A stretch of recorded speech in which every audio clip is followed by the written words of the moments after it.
নবী সাল্লাল্লাহু আলাইহি ওয়াসাল্লাম এই সওমটাকে রেখেছেন, মুহররম মাসের এই 10 তারিখের সওমটা, এবং তিনি বলেছেন যে আমি আশা করি এই সওম রাখার ফলে 1 বছরের গুনাহ আল্লাহ পাক মাফ করে দিবেন। এবং একজন সাহাবী এসে জিজ্ঞাসা করছিলেন যে কোন মাসের রোজা রমাজান মাসের পরে সর্বোত্তম। নবী সাল্লাল্লাহু আলাইহি ওয়াসাল্লাম বলছেন রমাজান মাসের পর সর্বোত্তম সওম হচ্ছে মুহররম মাসের সওম। 3-4টা বিষয় নবী সাল্লাল্লাহু আলাইহি ওয়াসাল্লাম কখনো ছাড়তেন না। ফজরের আগে 2 রাকাত সুন্নাত, মাসের 3 দিন রোজা রাখা আইয়ামে বীজের, তারপরে আপনার আরাফার সওম, এবং এই যে মুহররম মাসের সওম। এই সওমগুলো নবী সাল্লাল্লাহু আলাইহি ওয়াসাল্লাম কখনো ছাড়তেন না। আমরা এখন যে মাসে আছি এই মাসের নাম কি? যারা আমরা দাঁড়িয়ে আছি এদিক ওদিকে বসে পড়ি, বক্তাকে দেখার মধ্যে কোনো কল্যাণ নাই, তার আলোচনাটা শুনতে হবে। আমরা এখন যে মাসে আছি এই মাসের নাম কি? এটা আরবি মাসের কততম মাস? মাশাআল্লাহ। এই মাসে একটা দিন আছে স্পেশাল, এই দিনের নাম কি? আশুরা। আশুরার দিনে কি হয়েছিল? আশুরার দিনে কি হয়েছিল? আশুরার দিনের সবচেয়ে গুরুত্বপূর্ণ ঘটনা কি? বলুন, কে বলতে পারবেন? বলতে পারলে হাদিয়া আছে ইনশাআল্লাহ। আশুরার দিনে আমরা রোজা রাখি, তাই না? আশুরার দিনে আমরা রোজা রাখি বা সিয়াম পালন করি। কি কারণে করি? কি উদ্দেশ্যে আমরা এই কাজটা করি? কে বলতে পারবেন? উপলক্ষটা কি? কি কারণে আমরা সওম রাখি? যেমন রমজান মাসে আমরা সওম রাখি, আল্লাহ পাক রমজান মাসে কোরআন নাজিল করেছেন, তাই তো? আশুরার সওম আমরা কেন রাখি? কে বলতে পারবেন? কোন আল্লাহর বান্দা নাই? মাশাআল্লাহ। পূর্ববর্তী নবীদের আমলে এই সওম ফরজ ছিল, কিন্তু এর পিছনের কারণটা কি? সমস্যা নাই, না পারলেও কোনো সমস্যা নাই, আমার হাদিয়াটা বেঁচে গেল আলহামদুলিল্লাহ। তো আমরা জানবো ইনশাআল্লাহ এই ঘটনার পিছনের গল্পগুলো কি ইনশাআল্লাহ তাআলা। ওয়া মা তাওফীকি ইল্লা বিল্লাহ আলাইহি তাওয়াক্কালতু ওয়া ইলাইহি উনীব। তো আমি আলোচনা শুরু করতে চাচ্ছি একটা মূল জায়গা থেকে, যে মুসলিম উম্মার বা মুসলিম জাহানের একজন জাতির পিতা আছেন, তার নাম কি? মাশাআল্লাহ, ইব্রাহিম আলাইহিস সালাম। ইব্রাহিম আলাইহিস সালামের 2 জন সন্তান, একজন ইসমাঈল আলাইহিস সালাম, আরেকজন ইসহাক আলাইহিস সালাম। আলোচনা একটু মন দিয়ে শুনতে হবে, কোনো অংশ যদি মিস করে ফেলেন তাহলে হয়তো বুঝতে পারবেন না পরের অংশটা। আবুল আম্বিয়া ওয়াল মুরসালিন, অর্থাৎ নবীগণের পিতা ইব্রাহিম আলাইহিস সালামের 2 জন সন্তান। একজন সন্তানের নাম ইসমাঈল আলাইহিস সালাম, আর একজনের নাম ইসহাক আলাইহিস সালাম। ইসমাঈল আলাইহিস সালাম জন্ম নিয়েছেন হাজরা আলাইহিস সালামের গর্ভে, আর হাজরা আলাইহিস সালামকে রেখে আসা হয়েছে কোথায়? মক্কায়। তো এখান থেকে ইসমাঈল আলাইহিস সালামের বংশ চলতে চলতে এক পর্যায়ে এই বংশে সর্বশেষ এবং চূড়ান্ত নবী মুহাম্মদ সাল্লাল্লাহু আলাইহি ওয়াসাল্লামের জন্ম হয়। ঠিক আছে? তাহলে আমরা হচ্ছি বনু ইসমাঈল। ইসমাঈল আলাইহিস সালামের বংশের পুরো সিলসিলায় একজন নবী পাওয়া যায়, তিনি হচ্ছেন আমাদের নবী মুহাম্মদুর রাসূলুল্লাহ সাল্লাল্লাহু আলাইহি ওয়াসাল্লাম। আর আরেকজন সন্তান ইব্রাহিম আলাইহিস সালামের, তার নাম কি? ইসহাক আলাইহিস সালাম। ইসহাক আলাইহিস সালাম জন্মগ্রহণ করেছেন সারা আলাইহিস সালামের গর্ভে। ইসমাঈল আলাইহিস সালামের দ্বিতীয় স্ত্রী, আসলে তিনিই প্রথম স্ত্রী ছিলেন, আরেকজন স্ত্রী তো হাজরা আলাইহিস সালাম, তিনি পরবর্তীতে এসেছেন। প্রথমে তিনিই ছিলেন, সারা আলাইহিস সালামই প্রথম স্ত্রী। তো তার গর্ভে জন্ম লাভ করেন ইসহাক আলাইহিস সালাম। তো আমরা বুঝতে পারলাম যে নবীগণের একাধিক স্ত্রী ছিল। পশ্চিমা সভ্যতা আমাদেরকে শিখিয়েছে যে একজন সৎ ব্যক্তির একটাই স্ত্রী থাকতে পারে। একজন চরিত্রবান এবং সৎ ব্যক্তির একজন স্ত্রী থাকতে পারে, যার একাধিক স্ত্রী আছে তার চরিত্র ভালো না।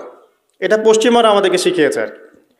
এবং পশ্চিমা গোলকধাঁধায় যারা নিজেদের দর্শন হারিয়ে ফেলেছে তারাও এই মতাদর্শে বিশ্বাস করে।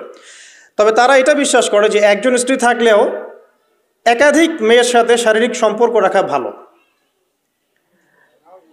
আর ইসলাম বিশ্বাস করে যে যদি কারো সাথে শারীরিক সম্পর্ক রাখতেই হয় তাকে স্ত্রীর মর্যাদা দিতে হবে। তো যাই হোক, ইব্রাহিম আলাইহিসসালামের দুইজন স্ত্রী ছিলেন। সারা আলাইহিসসালামের গর্ভে ইসহাক আলাইহিসসালাম জন্মলাভ করেন এবং সেটা অনেক দেরিতে, অনেক বয়স হওয়ার পরে, বার্ধক্যে উপনীত হওয়ার পরে। তো ইসহাক আলাইহিসসালামের ছেলের নাম হচ্ছে ইয়াকুব আলাইহিসসালাম। তারা থাকতেন শামে অর্থাৎ প্যালেস্টাইনে।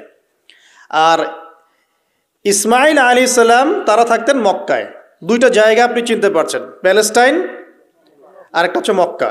মক্কা ইসমাইল আলাইহিসসালাম, যার সিলসিলায় মুহাম্মদ সাল্লাল্লাহু আলাইহি ওয়াসাল্লাম, আমরা যার উম্মত। আর ওই যে প্যালেস্টাইন, শাম দেশ, সিরিয়া, জর্ডান, লেবানন, প্যালেস্টাইন, এই জায়গাটাকে বলা হয় শাম। এই প্যালেস্টাইনে ইসহাক আলাইহিসসালাম, যিনি সারা আলাইহিসসালামের গর্ভে জন্ম নিয়েছেন। ঠিক আছে, ওকে। এবার ইসহাক আলাইহিসসালামের পরবর্তী জেনারেশন, তার নাম হচ্ছে ইয়াকুব আলাইহিসসালাম। আর ইয়াকুব আলাইহিসসালামের আরেকটা নাম হচ্ছে ইসরাইল। কি নাম? ইসরাইল। এই কারণে ইয়াকুব আলাইহিসসালামের বংশধরদেরকে বলা হয় বানু ইসরাইল। এবার বুঝতে পারছেন বানু ইসরাইল কাদেরকে বলা হয়? আচ্ছা, এখন এই ইয়াকুব আলাইহিসসালামের অনেক সন্তান ছিলেন। সূরা ইউসুফ পড়ে দেখেন, 11-12 জন পুত্র সন্তান ছিলেন, বা 13 জনের কথা এসেছে, আরও থাকতে পারে, আল্লাহু আলাম। এখানে এতটুকু এসেছে। ইউসুফ আলাইহিসসালাম তার একজন সন্তান, ঠিক আছে, যাকে তার ভাইরা কুয়ায় ফেলে দেয়। ঠিক আছে, কুয়ার থেকে ইউসুফ আলাইহিসসালাম চলে গেলেন মিশরের রাজার বাসায়। এটা তো পড়েছেন। আচ্ছা, আমি কিন্তু ডিটেলস বলতে পারবো না খুতবায়, শুধু লাইনগুলো টাচ করছি। কুয়া থেকে চলে গেলেন, ভাইদের ষড়যন্ত্রে কুয়ায় তিনি পড়লেন, তাকদিরের এভাবেই তাকদির লেখা ছিল। তারপরে সেখান থেকে মিশরের রাজার বাসায়, ঠিক আছে, সেখান থেকে সেই যে রাজার স্ত্রী তাকে আহ্বান করলো, তিনি বললেন যে মাআজ আল্লাহ, আমি আল্লাহকে ভয় করি।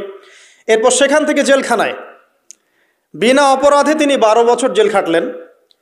আর সেখান থেকে তিনি বের হয়ে আবার যখন আসলেন, তখন মিশরের কি প্রায় খাদ্যমন্ত্রী বলা যায়, মিশরের বড় একটা পলিটিক্যাল পদ আল্লাহ পাক তাকে দিলেন। ঠিক আছে, তাহলে মিশরে কিভাবে বনু ইসরাইল আসলো? ইউসুফ আলাইহিসসালামের মাধ্যমে। ঠিক আছে, ইউসুফ আলাইহিসসালামের মাধ্যমে মিশরে বনু ইসরাইলের আগমন হলো। এর আগ পর্যন্ত বনু ইসরাইল থাকতো ওই যে প্যালেস্টাইনে।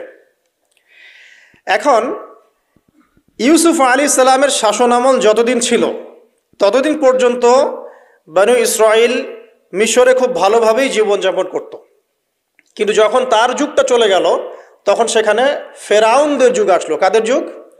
ফেরাউনদের যুগ। আর ফেরাউন শব্দের অর্থ হচ্ছে, এটা একটা রাষ্ট্রীয় পদ, যেমন প্রেসিডেন্ট, প্রাইম মিনিস্টার এমন পদ আছে। ফেরো বা ফেরাউন এটা হচ্ছে একটা রাষ্ট্রীয় পদের নাম। তো ফেরাউনের আসল নাম হচ্ছে রেমেসিস। কি নাম? রেমেসিস। রেমেসিস 1, রেমেসিস 2 এরকম করে নাম থাকে আর কি। আর যে ফেরাউনের মমিটা আমরা পেয়েছি তারও একটা নাম আছে। তার নাম হচ্ছে, আমি এনসাইক্লোপিডিয়া ব্রিটানিকা থেকে এটা পেয়েছি, তার নাম হচ্ছে মনেপ্তাহ। যে ফেরাউনের মমিটা আমরা পেয়েছি এর নাম হচ্ছে মনেপ্তাহ। তার মূল নাম, তাকে রেমেসিস বলা হতো, আর তার টাইটেল হচ্ছে ফেরো বা ফেরাউন। ঠিক আছে, এখন এই ফেরাউনদের সময় ইউসুফ আলাইহিসসালামের রেখে যাওয়া সেই যে বনু ইসরাইল, এরা আর উন্নত জীবনযাপন করতে পারলো না। তারা দাসত্বের শৃঙ্খলা আবদ্ধ হলো, তাদের উপর জুলুম নির্যাতন শুরু হতে লাগলো। এক পর্যায়ে ফেরাউন তাদেরকে ডিভাইড অ্যান্ড রুলের মতো করে সমাজে নিপীড়িত করতে লাগলো। আর ফেরাউনের অনেক পাপ ছিল, যে পাপটা আমরা আসলে অল্প কথায় ব্যাখ্যা করতে পারবো না। এক কথায়, সে নিজেকে আল্লাহ দাবি করেছিল। তারপরে সে সমাজের মধ্যে শিরকের প্রচলন ঘটাতো। সে কন্যা সন্তানদেরকে জীবিত রাখতো, পুত্র সন্তানদেরকে হত্যা করে ফেলতো।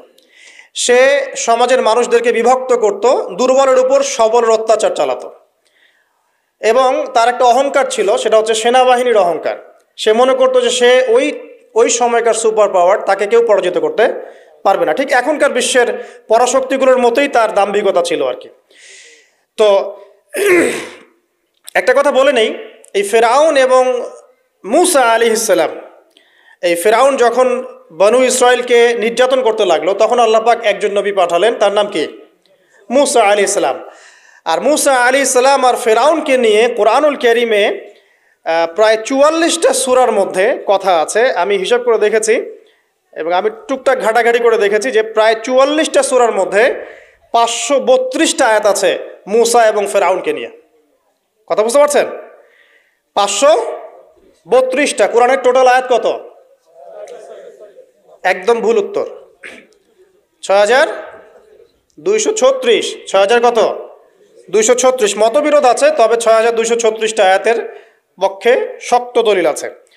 তো এটাকে পার্সেন্টেজ দিয়ে করবেন, যারা ম্যাথামেটিক্স পারেন তারা তো খুব সহজেই পারবেন। তো পার্সেন্টেজ করলে দেখবেন যে 8.53% আয়াত মূসা এবং ফেরাউনকে নিয়ে। 100%-এর মধ্যে প্রায় 8.5 বা 9% আয়াত কাকে নিয়ে? মূসা এবং ফেরাউনকে নিয়ে। এমনি এমনি তো আল্লাহ পাক এই কাজটা করবেন না নিঃসন্দেহে। এর মধ্যে একটা শিক্ষা বা মেসেজ আছে, সেটা হলো আমাদের জন্যে, উম্মতে মুহাম্মাদির জন্যে যেই সব জাতির মধ্যে সবচেয়ে বেশি শিক্ষা আছে তার মধ্যে সবচেয়ে ইম্পর্টেন্ট হচ্ছে মূসা এবং ফেরাউনের সময়। মূসা এবং ফেরাউন এই ঘটনার মধ্যে যে শিক্ষাগুলো আছে এটা আমাদের জন্য সবচেয়ে বেশি ইম্পর্টেন্ট। এই জন্য এত বেশি আয়াত নাজিল করা হয়েছে। কোরআনে যে কোনো সূরা খুলবেন দেখবেন মূসা আর ফেরাউন, মূসা আর ফেরাউন। কী কারণ? এমনি এমনি নিঃসন্দেহে শেষ জামানে আমরা যারা বাস করব তাদের জন্যে এই ঘটনার মধ্যে বিশাল কিছু শিক্ষা আছে। শিক্ষাগুলো আমরা ইনশাআল্লাহ আজকে জানবো। তো এখন মূসা আলাইহিস সালাম এই ফেরাউনের যুগে জন্ম লাভ করলেন। তবে ফেরাউনকে জ্যোতিষীরা বলেছিল আগেই যে ওই সামদেশ থেকে একটা আগুন আসছে যে তোমার সিংহাসনকে পুড়িয়ে ফেলবে। এর ফলশ্রুতিতে ফেরাউন যেটা করলো, সমস্ত পুত্র সন্তান যারা হতো এদেরকে তারা জবাই করে হত্যা করত। তো যখন জনগণ বলল যে কাজটা খুব খারাপ, প্রতিবাদ শুরু হলো, তখন 1 বছর গ্যাপ দেওয়া শুরু করলো। 1 বছর মারবে, আরেক বছর রাখবে, আরেক বছর মারবে, আরেক বছর রাখবে। যেই বছর মারলো না সেই বছর জন্ম লাভ করলো মূসা আলাইহিস সালামের ভাই হারুন আলাইহিস সালাম। ঠিক আছে, উনিও কিন্তু নবী ছিলেন। আচ্ছা, আর যে বছর মারার কথা সেই বছর জন্ম লাভ করলেন মূসা আলাইহিস সালাম। এখন আমি খুব শর্ট করে বলছি, অনেক ডিটেলস বলতে গেলে 3টা বেজে যাবে, আজকে আসরও হতে পারে। তো এখন যে বছর মারার কথা সেই বছর জন্ম লাভ করলেন মূসা আলাইহিস সালাম। এখন মূসা আলাইহিস সালামের মা কিন্তু তখন খুব শঙ্কিত, ফেরাউন তার সন্তানকে হত্যা করবে। আল্লাহ রাব্বুল আলামিন কোরআনের মধ্যে বলেছেন সূরা কাসাসের মধ্যে, কোন সূরা? আরব। এখানে একটা হবে, এটা হবেই, কোনো বিজ্ঞানী ঠেকাতে পারবে না। তো শুআয়ব আলাইহিস সালামের কম, সেই কম যাকে ভূমিকম্প দিয়ে ধ্বংস করা হয়েছিল। তো এখন মূসা আলাইহিস সালাম তার কাছে গিয়ে তার ঘটনাগুলো বললেন। শুআয়ব আলাইহিস সালাম তাকে বললেন, ঠিক আছে, আমার মেয়ের একটা দাবি, আমার মেয়ে বলেছে যে তুমি হচ্ছ বিশ্বস্ত এবং শক্তিশালী, তোমাকে যেন আমি আমার কাজে নিয়োগ করি। আসলে মেয়ে বাবাকে ইঙ্গিতে একটা মানে মনের ভাব ব্যক্ত করেছে আর কি। তখন তার বাবা সেই ভাবটা বুঝতে পেরেছেন। তিনি বলেছেন, ঠিক আছে, আমি আমার এই মেয়ের সাথে তোমাকে বিয়ে দিব। শর্ত কি? শর্ত হচ্ছে তোমাকে 8 বছর আমার এখানে কাজ করতে হবে। 8 বছর, কত বছর? 8 বছর কাজ করার বিনিময়ে আমি তোমাকে আমার মেয়ের সাথে বিয়ে দিচ্ছি। আর যদি তুমি চাও তাহলে 10 বছর পূর্ণ করতে পারো। ঠিক আছে? তো মূসা আলাইহিস সালাম বলেন, ঠিক আছে, আমাদের মাঝে আল্লাহ পাক সাক্ষী হিসেবে যথেষ্ট। এবার সেখানে মূসা আলাইহিস সালাম তার সংসার শুরু করলেন। 10 বছর অতিবাহিত হলো। তারপরে এখন মিশরে ফিরে যাওয়ার পালা। মূসা আলাইহিস সালাম তার স্ত্রীকে নিয়ে কোথায় যাচ্ছেন এখন? মিশর, তার হোম টাউন। ঠিক আছে, মাদারল্যান্ড। কিন্তু যাত্রা পথে তুয়া উপত্যকায় বিভিন্ন কিতাবে এসেছে তার স্ত্রীর প্রসব বেদনা শুরু হয়। তখন তিনি আগুন তালাশ করতে থাকেন। আগুন তালাশ করতে করতে আস্তে আস্তে তিনি এমন একটা জায়গার দিকে চলে যান তুয়া উপত্যকায়, যেখানে দেখেন যে গাছের উপর আগুন জ্বলছে। এবং তখন আগুনকে ফলো করতে করতে হঠাৎ তিনি এক গায়েবী আওয়াজ শুনতে পান। আওয়াজটা হচ্ছে এমন, আমি একটু পড়ে শোনাই। আওয়াজটা হচ্ছে এমন যে ইন্নী আনা রব্বুক ফাখলা'না আলাইক ইন্নাকা বিল ওয়াদিল মুকদ্দাসি তুয়া। এই আওয়াজটা আল্লাহ পাকের। কার আওয়াজ? সুবহানাল্লাহ। আল্লাহ পাক মূসা আলাইহিস সালামের সাথে কথা বলছেন এই জায়গায়। আল্লাহ পাক বলছেন, নিশ্চয়ই আমি তোমার রব, তোমার জুতা খুলে ফেলো, কারণ তুমি একটা পবিত্র উপত্যকায় আছো। চিন্তা করতে পারেন? ওয়া আনা ইখতারতুকা, এবং আমি তোমাকে বাছাই করেছি হে মূসা, ফাসতামি লিমা ইউহা, তুমি খুব মনোযোগ দিয়ে শোনো, আমি তোমার কাছে যা ওহী করছি এটা মনোযোগ দিয়ে শোনো। ইন্নানি আনা আল্লাহ, নিশ্চয়ই আমি আল্লাহ। আল্লাহ বলছেন ইন্নানি আনা আল্লাহ, নিশ্চয়ই আমি আল্লাহ। লা ইলাহা ইল্লা আনা, আল্লাহ বলছেন আমি ছাড়া কোনো ইলাহ নেই। ফা'বুদনি, আমার ইবাদত করো। ওয়া আকিমিস সালাতা লিযিকরি, আমার স্মরণের জন্য সালাত কায়েম করো। ইন্না সাআতা লাআতিয়াতুন, নিশ্চয়ই কিয়ামত অবশ্যই আসবে। আকাদু উখফিহা, আমি এটাকে গোপন রেখেছি। লিতুজজা কুল্লু নাফসিন বিমা তাসআ, যাতে করে প্রত্যেক নফসকে তার প্রতিদান দেয়া যায়। ফালা ইয়াসুদ্দান্নাকা আনহা মান লা ইউমিনু বিহা ওয়াত্তাবা'a হাওয়াহু ফাতারদা, যারা প্রবৃত্তির অনুসরণ করে তারা যেন তোমাকে এই বিষয়টার প্রতি ঈমান আনা থেকে দূরে রাখতে না পারে। আল্লাহ পাক এই পর্যন্ত বললেন। এরপর আল্লাহ বলছেন, ওয়ামা তিলকা বিয়ামিনিকা ইয়া মূসা, মূসা তোমার ডান হাতে এটা কি? মূসা আলাইহিস সালাম বলছেন যে ক্বালা হিয়া আসায়া, এটা আমার লাঠি। তার সাথে কি ছিল? একটা লাঠি। আতাওয়াক্কাউ আলাইহা ওয়া আহুশু বিহা আলা গনামি ওয়া লিয়া ফিহা মাআরিব উখরা, এই লাঠি দিয়ে আমি গাছের ডাল ছাঁটি, গবাদি পশুদেরকে চড়াই, এছাড়া আমি আমার বিভিন্ন কাজে লাঠি ব্যবহার করি। আল্লাহ পাক বলছেন, ক্বালা আলকিহা ইয়া মূসা, মূসা এটা নিক্ষেপ করো দেখি, হাত থেকে ছুঁড়ে মারো। মূসা আলাইহিস সালাম ছুঁড়ে মারলেন। ফাআলকাহা, তিনি ছুঁড়ে মারলেন। ফাইদা হিয়া হাইয়াতুন তাসআ, সাথে সাথে লাঠিটা ছোটাছুটি শুরু করলো সাপের মতো।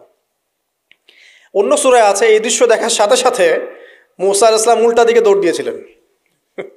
স্বাভাবিক, ভয় পাওয়া স্বাভাবিক। তো তখন আল্লাহ পাক বলেছিলেন যে তুমি ভয় পেও না, আমার কাছে নবীগণ ভয় পায় না। ঠিক আছে, অন্য সূরা এগুলো আছে, আমি শর্ট করে বলছি। এরপরে আল্লাহ পাক বললেন, ক্বালা খুযহা ওয়া লা তাখাফ, তুমি এটাকে ধরো, এটাকে ভয় পেও না। সানুঈদুহা সিরাতাহাল উলা, তুমি ধরা মাত্রই সেটা আবার লাঠিতে রূপান্তরিত হবে। আরেকটা কাজ করো, ওয়াদমুম ইয়াদাকা ইলা জানাহিক, তোমার হাতটাকে বগলের নিচে নিয়ে যাও। তাখরুজ বাইদা মিন গায়রি সু, এটাকে বের করো, তারপর দেখবে এটা স্বচ্ছ আলো প্রদান করবে। সুবহানাল্লাহ। বগলের মধ্যে হাত নিয়ে আসো, হাতটাকে বের করো, দেখবে হাত থেকে স্বচ্ছ আলো বের হবে। এই দুইটা মুজিজা আল্লাহ পাক তাকে দিলেন। আয়াতান উখরা, এটা আরেকটা নিদর্শন। তো এখানে কি হলো? মূসা আলাইহিস সালাম নবুয়ত পেলেন। Shortcut key? মূসা আলাইহিস সালাম কি পেলেন? নবুয়ত পেলেন। নবুয়ত পাওয়ার সাথে সাথে আল্লাহ পাক তাকে দুটো মুজিজা দিলেন। একটা হচ্ছে লাঠি, আরেকটা কি? হাত বগল থেকে বের করলেই কি হবে? আলো বের হয়ে যাবে। এবার তার ডিউটি কি? আল্লাহ পাক ডিউটি দিচ্ছেন তাকে যে ইযহাব ইলা ফিরআউন ইন্নাহু তাগা, এবার তোমার কাজ হচ্ছে তুমি ফেরাউনের কাছে যাবে, কারণ ফেরাউন সীমা লঙ্ঘন করেছে। তখন মূসা আলাইহিস সালাম বললেন, রব্বি ইশরাহ লি সদরি, আল্লাহ আমার বক্ষটাকে প্রশস্ত করে দিন। মানে আমার তো সেখানে যাওয়ার সাহস হচ্ছে না, আমি তো সেখানে ওদের দৃষ্টিতে একজন খুনের আসামি, ওদের দৃষ্টিতে ওরা তো আমাকে পেলে হত্যা করে ফেলবে। আল্লাহ পাক বলছেন, কেল্লা, কখনো না, তারা তোমাকে হত্যা করতে পারবে না। তখন তিনি দোয়া করছেন, আল্লাহ আমার হৃদয়টাকে প্রশস্ত করে দিন। ওয়াইয়াসসির লি আমরি, আমার কাজকে সহজ করে দিন। ওয়াহলুল উকদাতাম মিন লিসানি, আমার লিসান, আমার জিহ্বায় জড়তা আছে আল্লাহ, এটাকে দূর করে দিন। ইয়াফকাহু কওলি, যাতে মানুষ আমার কথা বুঝতে পারে। এই দোয়া করলেন, কবুল হয়ে গেল। এবং আরও দোয়া করলেন যে ওয়াজআলি ওয়াজিরাম মিন আহলি, আমার পরিবারের মধ্য থেকে একজন ওয়াজির দেন। ওয়াজির মানে সহায়ক, যেটা হচ্ছেন হারুন আলাইহিস সালাম, যাতে করে আমরা কি করতে পারি? বেশি বেশি আপনার জিকির করতে পারি এবং আমাদের কাজ সহজ হয়। তো আল্লাহ রাব্বুল আলামিন তার ভাই হারুন আলাইহিস সালামকেও নবুয়ত দান করলেন। দুজন মিলে এখন আল্লাহ পাক বলছেন, ইযহাবা ইলা ফিরআউন, তোমরা দুজন ফিরআউনের কাছে যাও। ইন্নাহু তাগা, সে সীমা লঙ্ঘন করেছে। তবে ফাকুলা লাহু কাওলাল লাইয়িনা, তার সাথে নরম সুরে কথা বলো। লাআল্লাহু ইয়াতাযাক্কারু আও ইয়াখশা, হয়তোবা সে উপদেশ গ্রহণ করবে অথবা আল্লাহকে ভয় করতে পারে। তো ডিউটি দেয়া হলো যে তোমাদের কাজ এখন এটা, এবং তোমাদের ভয় পাওয়ার কোনো কারণ নাই, সে তোমাদের কোনো ক্ষতি করতে পারবে না। তার কাছে যাও, মুজিজা দেখাও, আল্লাহর দিকে দাওয়াত দাও, লা ইলাহা ইল্লাল্লাহ। যদি সে দাওয়াত কবুল করে আলহামদুলিল্লাহ, যদি না করে তাহলে আমি আল্লাহ তার জন্যে যথেষ্ট। এবার শর্ট করে নিয়ে আসি, মূসা আলাইহিস সালাম সেখানে গেলেন, যাওয়ার পরে ফেরাউনকে দাওয়াত দিলেন। তো ফেরাউন বলছে, ক্বালা ওয়া মার রাব্বুকুমা ইয়া মূসা, কোন রবের কথা বলছো? আমি তো মা আলিম তু মিন ইলাহিন গায়রি, আমি তো জানি না আমি ছাড়া তোমাদের কোনো ইলাহ আছে, আমি তো এটা জানি না। এটা কার কথা? ফিরআউন বলছে যে মা আলিম তু মিন ইলাহিন গায়রি, আমি ছাড়া অন্য কোনো ইলাহ তোমাদের আছে, মা আলিম তু ইলাহুকুম গায়রি, আমি ছাড়া তোমাদের কোনো রব আছে এটা তো আমি জানি না। অন্য আয়াতে সে বলেছিল যে আনা রব্বুকুমুল আ'লা, আমি তোমাদের মহান রব। ঠিক আছে, তো মূসা আলাইহিস সালাম ব্যাখ্যা করলেন আমি সেই রবের কথা বলছি যে রব আসমান সৃষ্টি করেছেন, জমিন সৃষ্টি করেছেন, যেভাবে তাওহীদের দাওয়াত দিতে হয় সব দিলেন। এরপরেও ফেরাউন সেটা গ্রহণ করলো না। তখন মূসা আলাইহিস সালাম বললেন যদি আমি তোমাকে কোনো বড় নিদর্শন দেখাই তারপরেও কি বিশ্বাস করবে না? তখন ফেরাউন বলল যে দেখাও দেখি। তখন তিনি লাঠি ছুঁড়ে মারলেন, সাপ হয়ে গেল। এই দৃশ্য থেকে ফেরাউনের পরিবারের সবাই ভয় পেয়েছিল, কিন্তু পলিটিক্যাল স্বার্থে ফেরাউন বলেছিল যে সে একজন বড় জাদুকর, কারণ জনগণকে তো বোঝাতে হবে কিছু, নিজে ভয় পেলেও জনগণকে তো কিছু বোঝাতে হবে। সে জনগণকে বলছে আসলে সে একজন বড় জাদুকর, সে চাচ্ছে তোমাদের ন্যাশনের মধ্যে ফাটল সৃষ্টি করতে। তো এখন কি করা যাবে? পরামর্শ করা হলো, তার কাছের কিছু মানুষ থাকে না, তার মন্ত্রী পরিষদ যারা শয়তানিতে পিএইচডি করেছিল আর কি, তার ওকে পরামর্শ দিল যে একটা কাজ করা যাক, একটা বড় ময়দানে যাওয়া যাক, সেখানে আমরা বড় বড় জাদুকরদেরকে ডাকবো, এখানে একটা জাদুর ব্যাটেল হবে, মোনাজারা হবে জাদুর। তো সব বড় বড় জাদুকরকে ডাকা হলো মিশরের, এবং বলে রাখি যে জাদুবিদ্যা কিন্তু সত্য, সুলাইমান আলাইহিস সালামের সময় থেকে এটা চলে আসছে। হারুত এবং মারুত ফেরেশতাকে কিন্তু এর মধ্য দিয়ে পরীক্ষা করা হয়েছে মানব জাতিকে। যাই হোক, তো জাদু থেকে বাঁচার জন্য কোরআন এবং সুন্নাহর যে দোয়া কালামগুলো আছে এগুলো নিয়মিত পড়বেন ইনশাআল্লাহ। আল্লাহ পাক আমাদেরকে হেফাজত করুন, আমিন। তো আমি শর্ট করছি। তো এবার জাদুকররা একদিকে, মূসা আলাইহিস সালাম একদিকে। তো মূসা আলাইহিস সালামকে তারা বলছে তুমি আগে ছুঁড়ে মারবে না আমরা ছুঁড়ে মারবো? মূসা আলাইহিস সালাম বলছেন বাল আলকু, তোমরা ছুঁড়ে মারো। তখন তারা যখন তাদের লাঠিগুলো ছুঁড়ে মারলো এগুলো সাপ হয়ে গেল। এটা একটা চোখের ভেলকিবাজি ছিল। আল্লাহ পাক এই জাদুটাকে বলেছেন কোরআনে সিহরুন আযীম, বড় একটা জাদু করেছিল তারা, মানে তারা জাদুবিদ্যায় খুব পারদর্শী ছিল। এখন যেমন সায়েন্সের যুগ, তখন কিন্তু জাদুবিদ্যার যুগ ছিল। ঠিক আছে, তো মূসা আলাইহিস সালাম তারপর কিছুটা ভয় পেয়ে গেলেন। আল্লাহ পাক বলেন তুমি ভয় পেও না, বরং তোমার লাঠি ছুঁড়ে মারো, ইন্নাকা আনতাল আ'লা, তুমি বিজয়ী হবে ইনশাআল্লাহ তাআলা। এরপর মূসা আলাইহিস সালাম লাঠি ছুঁড়ে মারার সাথে সাথেই তার লাঠিটা যে সাপে রূপান্তরিত হলো, এই সাপটা বাকি সব সাপকে খেয়ে ফেললো। এই দৃশ্য দেখার সাথে সাথেই ওই জাদুকর যারা ছিল, সবচেয়ে বড় বড় জাদুকর, একটা সমাজে সবচেয়ে বড় বড় জাদুকর, সাথে সাথে মুসলিম হয়ে গেল। বললো যে ক্বাল আমান্না বিরব্বি হারুন ওয়া মূসা, আমরা মূসা এবং হারুনের রবের প্রতি ঈমান নিয়ে আসলাম। তখন ফিরআউন বলল যে ও আচ্ছা, তাহলে ইন্নাহু কাবীরুকুম আল্লামাকুমুস সিহর, তাহলে মূসাই হচ্ছে তোমাদের লিডার, যে তোমাদেরকে জাদু শিখিয়েছে। তাহলে পলিটিক্যাল লোকজনের কথাগুলো এরকমই হয়, সত্য কখনো স্বীকার করতে যাবে না। তো যে তাহলে মূসাই মনে হয় তোমাদের চেয়ে বড় জাদুকর, তাহলে তোমাদের শাস্তি দিব এবার আমরা। কি শাস্তি? ওই যে শুলদণ্ড দিয়ে ডান দিকের হাত বাম দিকের পা কেটে ফেললো। চিন্তা করতে পারেন, একদিকের হাত একদিকের পা কেটে শুলদণ্ড দিয়ে ঝুলিয়ে রাখলো। তখন এই জাদুকররা এমন একটা কথা বলেছে যেটা পড়লে আমরা চোখ দিয়ে পানি পড়ে যায়। এই জাদুকররা বলেছিল যে তোমার যা ইচ্ছা তুমি তা করো, ফাকদি মা আনতা ক, তোমার যা মনে চায় তাই করো। কথাটা শুনছেন? ফাকদি মা আনতা ক, তোমার যা মনে চায় তাই করো, কিন্তু আমরা ইন্না আমান্না বিরব্বি হারুন ওয়া মূসা, আমরা মূসা এবং হারুনের রবের প্রতি ঈমান এনেছি। আশা করা যায় যে আমরা এই ঈমান আনার ফলে সারা জীবন জাদুবিদ্যা চর্চা করে যে পাপ করেছি, আল্লাহ পাক সব পাপ মাফ করে দিবেন ইনশাআল্লাহ। দেখেন, একটা সেজদা না করেও তারা জান্নাতে চলে গেল। দেখলেন, তারা কিন্তু নামাজ পড়তে পারে নাই, সুযোগ হয়নি, রোজা রাখতে পারে নাই, জাকাত দিতে পারে নাই, শুধু খালেস ঈমান যে না আল্লাহকে চিনেছি, আল্লাহ ছাড়া কোনো ইলাহ নাই, আল্লাহ ছাড়া কাউকে পরোয়া করি না, আল্লাহই সব কিছু। তারপরে তাদেরকে ফাঁসি দেওয়া হলো, হাত পা কেটে ফেলা হলো, জান্নাত। এই ঘটনাটা পড়বে তহার মধ্যে আছে। যাই হোক, এখন এভাবে যখন মূসা আলাইহিস সালামকে পরাজিত করতে পারলো না, মূসা আলাইহিস সালাম তাদেরকে সময় দিলেন, তওবা করে ফিরে আসো, আল্লাহ পাক মাফ করে দিবেন।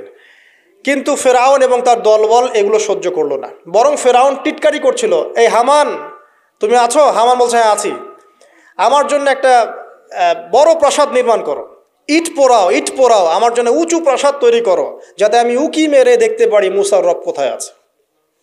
কথা বুঝতে পারছেন?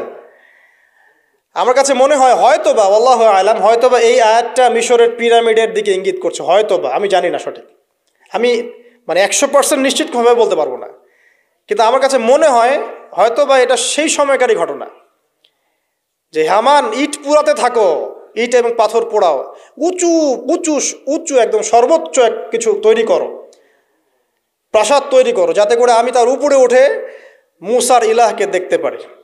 এটা কার কথা ছিল? ফেরাউনের। এটা করাও হয়েছে। এরপরে 9টা আযাব আল্লাহ পাক দিয়েছেন। কয়টা? 9টা। একবার সতর্ক করা হয়, যদি না শোনে আল্লাহ পাক আযাব দিলেন রক্তের, সমস্ত পানি রক্ত হয়ে গেল। এবার ফেরাউন এবং তার লোকজন এসে বলে আমরা তওবা করব, মুসা তুমি দোয়া করো আল্লাহর কাছে, আল্লাহ যেন সরিয়ে দেয়। মুসা আলাইহিস সালাম দোয়া করেন, আযাব সরে যায়, তারা আবার নাফরমানি শুরু করে। কথা বুঝতে পারছেন? তারপরে আযাব আসলো ব্যাঙের, সবখানে ব্যাঙ দিয়ে ভর্তি। তারপরে আবার তওবা করার প্রত্যয় ব্যক্ত করলো, তওবা করলো না, আবার আযাব। এরপরে আযাব উকুনের, কিসের? উকুন। এভাবে একটা একটা করে আসতে থাকলো। এবার প্লেগ, তারপর ফড়িং। প্লেগ এমনভাবে এসেছিল যে একদিনেই 70,000 মানুষ মারা গেছে। এভাবে 9টা আযাব আল্লাহ পাক দিলেন, কিন্তু ফেরাউন কিছুতেই ঈমান আনলো না। এবার সবশেষ পালা। সর্বশেষে মুসা আলাইহিস সালাম বললেন যে বনু ইসরাইলকে আমার সাথে যেতে দিবা কিনা সেটা বল। তো এখন যেহেতু অনেক মানুষ মারা যাচ্ছে প্লেগে, সবশেষে গিয়ে মুসা আলাইহিস সালামের কাছে ফেরাউন এবং তার এই যে হামান, কারুন, যারা যারা ছিল, এরা নমনীয় হলো এবং বলল ঠিক আছে, তোমরা বনু ইসরাইলকে নিয়ে এখান থেকে বের হয়ে যাও, মিশরে আমরা আর কোনো আপদ চাই না, তোমরা চলে যাও এখান থেকে।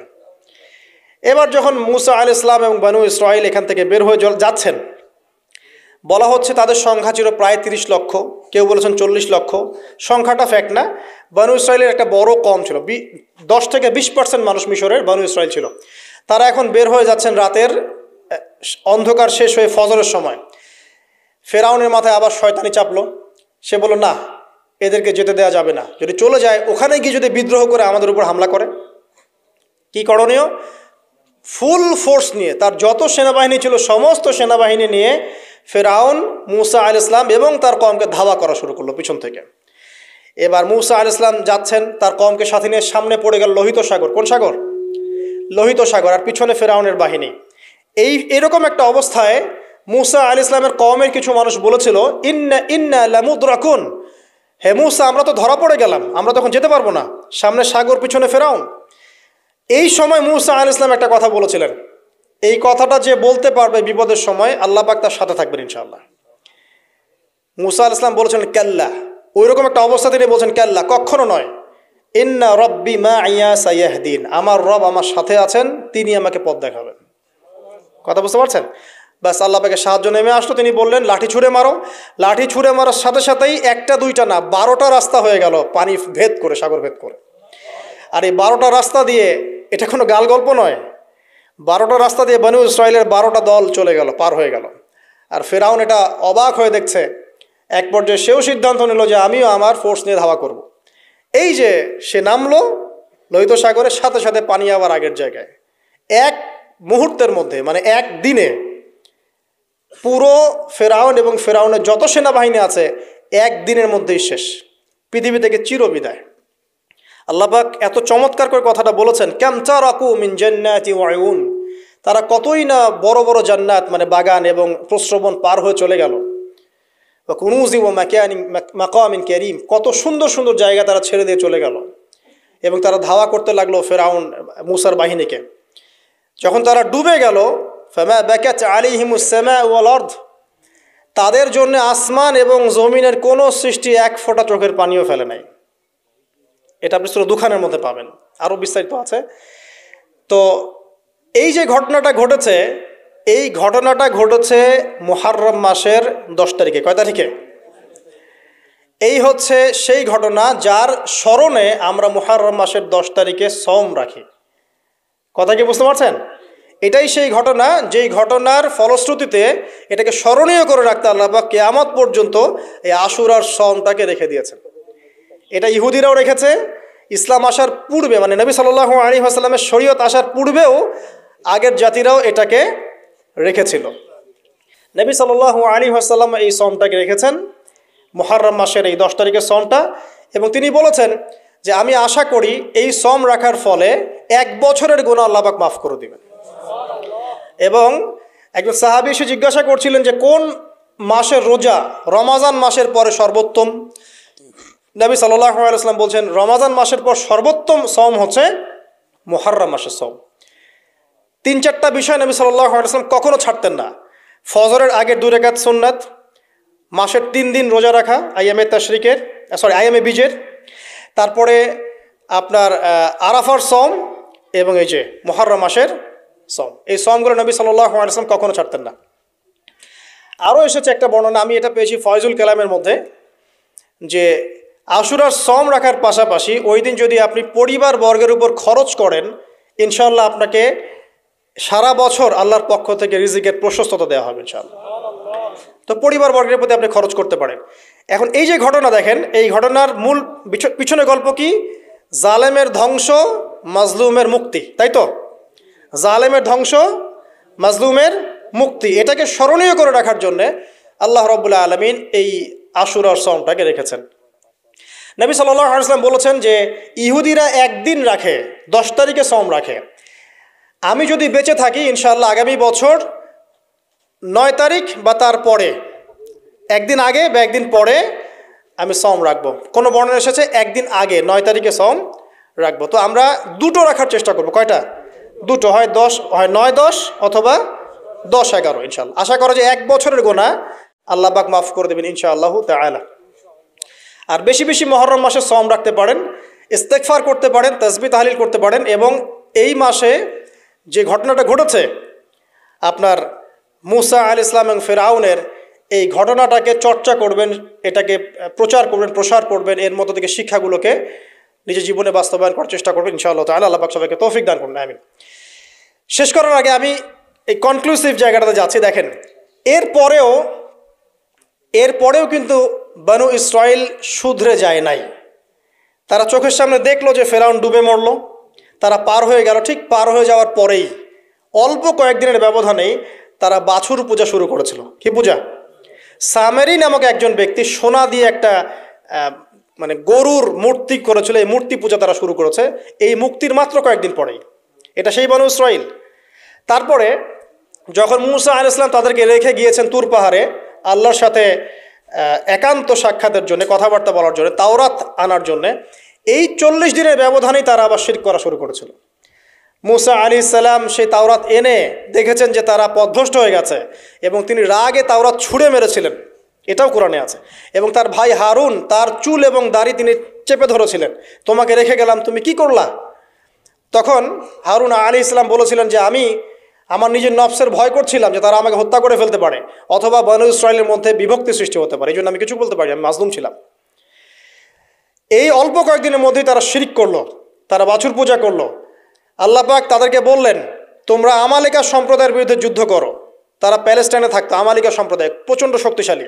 তখন এই বনু ইসরাইল বলেছিল যে হে মুসা, ইযহাব আনতা ফাযহাব আনতা ওয়া রাব্বুকা ফাকাতিলা, হে মুসা তুমি যাও আর তোমার রব যাও গিয়ে যুদ্ধ করো। ওয়া ইন্না হাহুনা কাঈদুন, আমরা এখানে বসে থাকবো। কে বলেছে এটা? এই বনু ইসরাইল, যাদেরকে আল্লাহ পাক এত বড় বিপদ থেকে মুক্তি দিয়েছেন। তারপরে তাদেরকে মান্না এবং সালোয়া খাওয়ার পাঠানো হচ্ছে, এই খাওয়ার পর্যন্ত তাদের ভালো লাগছে না। তারা বলছে হে মুসা আল্লাহকে বলো আল্লাহর জন্য আমাদেরকে এই যে পেঁয়াজ, এই যে রসুন, ডাল, মসুর এগুলো উৎপন্ন করার তৌফিক দেয়। চিন্তা করতে পারেন এরপরে তারা আবার বললো একদল মানুষ বনু ইসরাইলের, আল্লাহকে সামনে এনে হাজির করে দাও, না হলে বিশ্বাস করব না। তারপর এরকম 70 জন মানুষকে বাছাই করে মুসা আলাইহিস সালাম নিয়ে গেলেন তুর পাহাড়ে। আল্লাহ পাক ওদেরকে মৃত্যু দিয়েছেন, আবার জীবিত করেছেন। মানে এরপরে তারা এত বেশি সীমা লঙ্ঘন করা শুরু করলো যে তারপর তারা আবার অধঃপতনের অতল তলে চলে গেল। কথা বুঝতে পারছেন? 40 বছর পর্যন্ত তিহ নামক জায়গায় খালি ঘুরতেই ছিল। সকালবেলা যাত্রা শুরু করে, সন্ধ্যায় থেকে আবার সে জায়গায় ফিরে আসছে। এভাবে 40 বছর। কতদিন? 40 বছর। তারপর মুসা আলাইহিস সালাম ইন্তেকাল করলেন এবং মুসা আলাইহিস সালামের কবর আমাদের নবী সাল্লাল্লাহু আলাইহি ওয়াসাল্লাম দেখিয়ে দিয়েছেন যে ওই যে লাল ডিবি দেখা যায়, ওই লাল ডিবির উপরে মুসা আলাইহিস সালামের কবর আছে। মুসা আলাইহিস সালামের পরে ওই যে অমীমাংসিত যুদ্ধ আমালিকা সম্প্রদায়ের সাথে, এটার বাস্তবায়ন করেছেন পরবর্তীতে ইউশা বিন নুন নামে একজন নবী। কি নাম? ইউশা বিন নুন। তার নেতৃত্বে তালুত নামক সেনাপতি এই যুদ্ধের নেতৃত্ব দেন এবং ওদের দলের মধ্যে ছিল বড় যোদ্ধা, তার নাম জালুত। এটা সূরা বাকারার মধ্যে পাবেন। আর এই তালুতের আন্ডারে ছিল দাউদ আলাইহিস সালাম, যিনি তীর নিক্ষেপ করেছিলেন আর জালুতের চোখে গিয়ে লেগেছিল। কথা বুঝতে পারছেন? এই যুদ্ধে ইউশা বিন নুনের নেতৃত্বে এই যুদ্ধে বনু ইসরায়েল জয়লাভ করে ওই ফিলিস্তিন দখল করে এবং ফিলিস্তিনের প্রবেশাধিকার পায়। তারা ওই বাইতুল মাকদাস সহ পুরো হোলি ল্যান্ড, যেটাকে বলি পবিত্র ভূমি, তারা সেখানকার অধিবাসী হওয়া শুরু করে। আল্লাহ পাক তাদেরকে সেই জায়গা দান করেন এবং আল্লাহ পাক শর্ত দান করেন, তোমরা যদি সৎ থাকো এই জায়গায় তোমাদের আন্ডারে থাকবে, যদি অসৎ হও, সীমা লঙ্ঘন করো, আবার আগের মতো এখান থেকে তোমাদেরকে বের করে দেওয়া হবে। তারা কিছুকাল সৎ ছিল, তারপর তারা দুইবার সীমা লঙ্ঘন করেছে। কয়বার? 2 বার। এই 2 বার সীমা লঙ্ঘন করার কথা সূরা বনী ইসরাঈলের মধ্যে আছে, ওয়ালা তা'আলুন্না উলুওয়ান কাবীরা লা তুফসিদুন্না ফিল আরদি মাররাতাইন, দেখবেন পড়ে। একবার যখন সীমা লঙ্ঘন করলো তখন রোমানদের দ্বারা এরা মার খেয়েছে, রোমানরা এসে এদেরকে পিটিয়ে সেখান থেকে বের করে দিয়েছে। তারপরে আবার যখন সীমা লঙ্ঘন করলো তখন নেবুজাত নেজার নামক একজন রাজা, সে গিয়ে আবার ওদেরকে বের করে দিয়েছে, বের করে ওদেরকে দাসত্বের শৃঙ্খলা আবদ্ধ করে ব্যাবিলনের কাছে নিয়ে এসেছে। এই জায়গাটা একটু ভালো করে বোঝেন। 2 বার সীমা লঙ্ঘন করেছে, আমি শেষ করছি। 2 বার সীমা লঙ্ঘন করেছে, একবার রোমানরা তাদেরকে শায়েস্তা করেছে, আর একবার নেবুজাত নেজার তারা শায়েস্তা করেছে। আচ্ছা, দ্বিতীয়বার শায়েস্তা করার পর তাদেরকে দাস বানিয়ে ইরাকে নিয়ে আসা হয়। কোথায়? ইরাকে, ব্যাবিলন এই সভ্যতায়। এবার বনু ইসরাঈলরা আবার সেই দাসত্বে আসলো, যেই মিশরের দাসত্ব থেকে আল্লাহ পাক মুক্তি দিয়ে এখানে নিয়ে গেলেন, আবার সেই বনু ইসরাঈল দাসত্বের শৃঙ্খলা আবদ্ধ হলো। কথা কি বুঝতে পারছেন? অনেক লম্বা হিস্ট্রি। এবার এই দাসত্বের জীবন যখন চলছে তখন তারা আপোষে কথাবার্তা বলতো, চর্চা করতো। কি চর্চা? যে আমাদের তাওরাতে কিন্তু লেখা আছে একটা কথা। কি কথা লেখা আছে? যে একজন মসিহ আসবে আমাদের। কি আসবে? মসিহ। যখন সেই মসিহ আসবে, ত্রাণকর্তা, তখন আমরা আবার বিশ্বের রুলিং স্টেট হব, আবার সেই জায়গা দখল করতে পারবো। এটা কোথায় লেখা আছে? তাওরাতে কিন্তু এখনো আছে, এখনো আছে টিল নাও। এবং আজকে সকালে আমি এগুলো পড়েছি, টাটকা কথা বলছে, তাওরাতে আমি নিজে দেখেছি, এখন এই কথা আছে যে আমাদের একজন ত্রাণকর্তা আসবে, যিনি আসলে কিন্তু আমরা আবার বিশ্বের শাসনভার ফিরে পাবো।